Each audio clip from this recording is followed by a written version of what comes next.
Hello friends, welcome to इनके study point channel. दोस्तों, आज हम स्टार्ट करने वाले हैं सौर मंडल।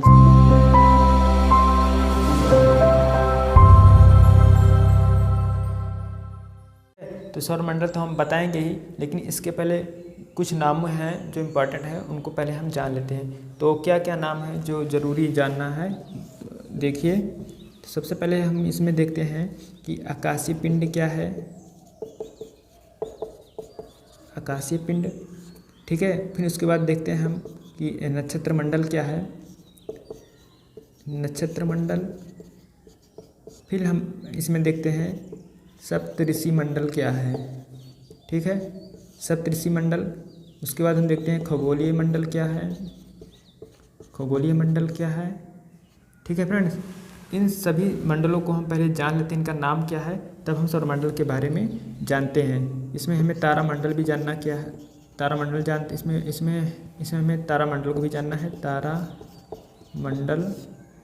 और एक हमारा होता है प्रकाश मंडल, ठीक है, प्रकाश मंडल।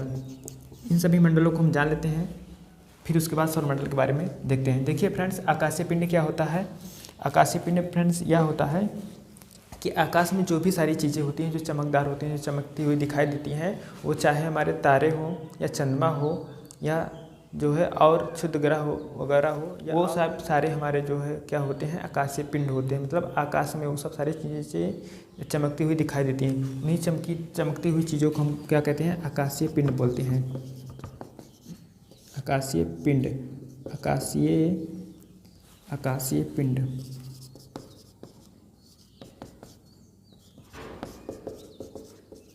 जो आकाश में चमकती हैं उन्हें हम आकाशीय पिंड बोलते हैं, और उन्हीं को हम क्या बोलते हैं, उन्हीं को हम खगोलीय पिंड या खगोलीय मंडल बोलते हैं। उन्हीं को हम खगोलीय पिंड भी बोलते हैं, खगोलीय पिंड।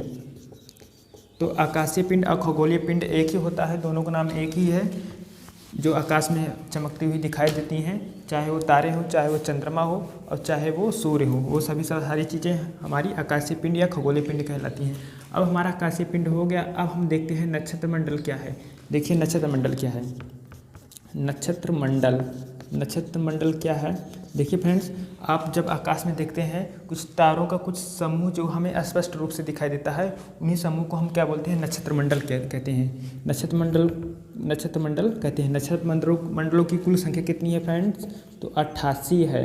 अब देखिए, इन जो नक्षत्र मंडल में 88 संख्या है, इसमें से हमें कुछ हैं जो स्पष्ट रूप से दिखाई देते हैं, ठीक है। जो स्पष्ट रूप से दिखाई देते हैं उनकी संख्या कितनी है, तो उनकी संख्या है कुल 7। उनकी संख्या कितनी है, 7। जो 7 है, इन 7 को हम क्या कहते हैं, सप्तऋषि मंडल कहते हैं। क्या बोलते हैं, सप्तऋषि मंडल बोलते हैं। अब देखिए, इसी नक्षत्र मंडल को हम बोलते हैं क्या, इसी नक्षत्र मंडल को हम बोलते हैं तारामंडल बोलते हैं। इसी नक्षत्र मंडल को हम तारामंडल कहते हैं। मतलब कि नक्षत्र मंडल को हम तारामंडल भी कहते हैं, और नक्षत्र मंडल तारामंडल की संख्या कितनी है, 88 है। और 88 में जो हमें स्पष्ट रूप से दिखाई देती हैं पृथ्वी से, उनकी संख्या कितनी है, 7। इसलिए उनको हम सप्तऋषि मंडल के नाम से जानते हैं। देखिए, ये सप्तऋषि मंडल के नाम से इसलिए जानते हैं क्योंकि प्राचीन काल में जो है इसका नाम ऐसे रखा गया, क्योंकि बहुत जो हमारी दिशाओं का ज्ञान किया जाता था ना, वो इन्हीं सप्तऋषि मंडल को देख के ही किया जाता था। अब हम जान चुके नक्षत्र मंडल, तारामंडल, सप्तऋषि मंडल। अब हमारा कौन सा मंडल बचता है, एक मंडल बचता है, प्रकाश मंडल क्या है। देखिए फ्रेंड्स, ये जो सूर्य है, इसी सूर्य की निकलने की जो स्थिति है, इसी को हम क्या बोलते हैं, इसी को हम बोलते हैं क्या, प्रकाश मंडल। इसी को हम बोलते हैं प्रकाश मंडल। इस तरह से हमारे सारे मंडल जो जरूरी थे, जिसके नाम हमें जानना जरूरी थे, वो हमारे खत्म हो गए, ठीक है। अब हम देखते हैं सौरमंडल क्या है। तो सौरमंडल देखते हैं क्या। देखिए फ्रेंड्स, सौरमंडल वह है जो हमारे सूर्य को ग्रह, उपग्रह, क्षुद्र ग्रह एवं उल्कापिंड एवं धूमकेतु, ठीक है, या से पुच्छल तारा बोलते हैं।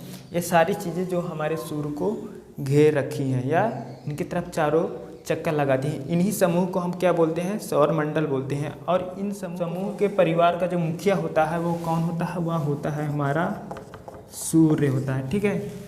तो अब हम देखते हैं इस सौरमंडल के सदस्यों में कितने हमारे सदस्य हैं। तो देखिए इन सौर मंडलों में सदस्यों की संख्या कुल कितनी है, 8 हैं। वो 8 की संख्या क्या है, उनका क्या नाम रखा गया है, ग्रह रखा गया है। जो सूर्य के चारों तरफ चक्कर लगाते हैं, उन्हें हम ग्रह बोलते हैं, और जो ग्रह के चारों तरफ चक्कर लगाते हैं उन्हें हम उपग्रह बोलते हैं। ठीक है। अब कुछ ग्रहों के जो हमारे भाग हैं, जो केवल ये हमारे बुध, शुक्र, पृथ्वी, मंगल और बृहस्पति ग्रह के बीच में केवल चक्कर लगाते हैं सूर्य के, उन्हें हम क्षुद्र ग्रह बोलते हैं। ये भी ग्रह का ही छोटे छोटे भाग हैं। ठीक है। तो हम जान चुके कि ग्रह क्या है, उपग्रह क्या है और क्षुद्र ग्रह क्या है, और अब हम देखते हैं उल्का पिंड क्या है। ठीक है। उल्का पिंड, अब हम देखते हैं उल्का पिंड क्या है। देखिए उल्का पिंड वह है जब आकाश में, अंतरिक्ष में जहाँ वायु नहीं होती है, तो वहाँ पे जो है जो कुछ पत्थर के टुकड़े होते हैं, जब वो नीचे आते हैं वायु में, तो वायु में वो जलने लगते हैं, आकर्षण के कारण जलने लगते हैं। तो वहाँ पे जलने लगते हैं, तो उसको हम उल्काशन बोलते हैं। क्या बोलते हैं, उल्काशन बोलते हैं। जलने की क्रिया क्या कहती है, जलने की क्रिया ही उल्काशन कहलाती है। क्या कहलाती है, उल्काशन कहलाती है। लेकिन अगर वह जल के वहीं पे समाप्त हो जाए तो ठीक है, लेकिन वहाँ के जल के समाप्त नहीं हो जाती, अगर वह पृथ्वी पे आ जाती है तो पृथ्वी पे क्या बन जाते हैं, गड्ढे बन जाते हैं। पृथ्वी क्या बन जाते हैं, गड्ढे बन जाते हैं। और यह जब पृथ्वी पे पहुँच जाता है तो उसका नाम पड़ जाता है उल्का पिंड पड़ जाता है। ठीक है। तो हम इस प्रकार से समझ चुके हैं कि सूर्य के जो चारों तरफ चक्कर लगाते हैं और उनको क्या कहते हैं, और जो ग्रह होते हैं और ग्रह के जो चारों तरफ चक्कर लगाते हैं उनको क्या बोलते हैं। तो एक बार फिर से आप देख लीजिए फ्रेंड्स, सूर्य के चारों तरफ चक्कर लगाने वाले लोग हम ग्रह बोलते हैं, और ग्रह के चारों तरफ चक्कर लगाने वाले को हम उपग्रह बोलते हैं। ठीक है। अब हमने उल्का पिंड को भी जान गए और हम क्षुद्र ग्रह को भी जान गए। क्षुद्र ग्रह भी सूर्य के चारों तरफ चक्कर लगाते हैं, यानी कि 8 ग्रह हमारे जितने हैं, 8 ग्रह हमारे सूर्य के चारों तरफ चक्कर लगाते हैं, प्लस क्षुद्र ग्रह भी हमारे सूर्य के चारों तरफ चक्कर लगाता है। और जो हमारा पुच्छल तारा है, धूमकेतु है, वो भी हमारे सूर्य के चारों तरफ चक्कर लगाता है। अब आप वो पूछेंगे कि धूमकेतु क्या है। ठीक है। तो हम बताते हैं धूमकेतु क्या है या पुच्छल तारा क्या है। तो देखिए फ्रेंड्स, धूमकेतु हम बता देते हैं। धूमकेतु, देखिए जो धूमकेतु का निर्माण होता है फ्रेंड्स, वो हमारे होता है किससे, हाइड्रोजन से होता है, प्लस हीलियम से होता है। ठीक है। कैसे, प्लस जो है इसमें बर्फ़ का भी पाया जाता है, इसमें बर्फ़ भी उपस्थित होता है। तो जब यह सूर्य का चक्कर लगाता है, ये हमारा सूर्य हुआ। ठीक है। जब यह सूर्य का चक्कर लगाएगा, ये हमारा धूमकेतु, या इसको हम बोलते हैं क्या, पुच्छल तारा। जब यह हमारा सूर्य के चक्कर लगाएगा तो ये जो बर्फ़ उपस्थित है इस तारे में, ये सब सारे तारे हैं, जब ये बर्फ़ उपस्थित है ये यहाँ पे आएगी, जब सूर्य के पास आएगी तो ये बर्फ़ पिघलेगी, और पिघलने की वजह से जो है ये आकाशीय पिंड जो है इस तरह आकार का हो जाएगा, एक पूंछ के आकार का हो जाएगा। इसलिए इसको हम क्या बोलते हैं, धूमकेतु बोलते हैं या पुच्छल तारा बोलते हैं। तो हमने आपको बता दिया कि ग्रह क्या है, उपग्रह क्या है, क्षुद्र ग्रह क्या है, उल्का पिंड क्या है और धूमकेतु क्या है। अब चलते हैं फ्रेंड्स, हम एक ग्रह की विशेषताओं के बारे में जानते हैं। तो चलिए हम स्टार्ट करते हैं। देखिए फ्रेंड्स, हम इसको पहले मिटा दें ताकि जगह बन जाए। देखिए फ्रेंड्स, हम इसको एक लाइन बाय लाइन या टॉपिक बाय टॉपिक समझते जाएंगे, तो इस तरह हमें समझ में आएगा। ठीक है। आप लोग भी ऐसे समझने की कोशिश करें। देखिए, ये सबसे पहले हमारा तारा हुआ सूर्य भी एक तारा है। ठीक है। अब हम देखते हैं कि ये जो हमारा पहला ग्रह है जो सारे के नज़दीक है, इसका क्या नाम है। तो ये जो सारे तारे हैं, ये जो सारे ग्रह हैं, ये सारे ग्रह हैं, तारे नहीं होते, क्योंकि तारे में स्वयं में प्रकाश होता है, लेकिन ग्रह में स्वयं का प्रकाश नहीं होता है। ठीक है। ये सूर्य की वजह से ही चमकते हैं।